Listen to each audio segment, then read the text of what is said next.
মেয়ের আবদারে কিছু গাছ নিয়ে আসা হলো, ডালিয়া, গাঁদা আর চন্দ্রমল্লিকা। তো এখানে তারই তৈরি চলছে। মাটিগুলোকে গুঁড়ো করে নিয়ে তার সঙ্গে ঘুঁটের গুঁড়ো দিয়ে মাটিটাকে তৈরি করে নিচ্ছে। তো তারপরে এখানে আমার মেয়েও তার সাথে সাথে হাত লাগিয়েছে, ও টবের মধ্যে মাটি ভরছে। তো এখানে অনেক দিন ধরে বায়না করছে ঠিকই, কিন্তু ওর পাপার টাইম হয়নি বলে গাছগুলোকে নিয়ে আসতে পারেনি। তো নিয়ে এসছে কালকে পোঁতার সময় হয়নি। আজকে পোঁতার জন্য দুপুরবেলা খেয়ে দিয়ে সবাই মিলে ছাদে চলে এসেছিলাম। এসে এখানে গাছগুলো পোঁতার জন্য টবগুলোকেও রেডি করা হচ্ছিল, কারণ টব ছিল না, পুরানো সব নতুন টবই নিয়ে আসা হয়েছে।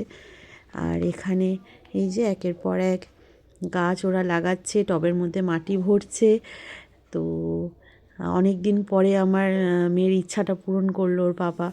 তো এগুলো তো সিজনের গাছ, এগুলো সিজন ছাড়া হয় না।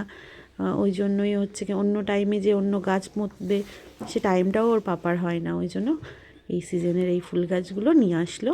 আর এই যে গাছের মধ্যে কুঁড়ি হয়ে গেছে, কারণ অনেকটাই লেট হয়ে গেছে, তো সেই কুঁড়িগুলোকেও কেটে কেটে ফেলে দিল। তো এখানে হয়ে গেছে সব গাছ পোঁতা। তো দেখুন আমার মেয়ে গাছ পোঁতাতে মানে বসাতে পেরে কতটা আনন্দ পেয়েছে। এবার মাটি দেন, মাটি দেন।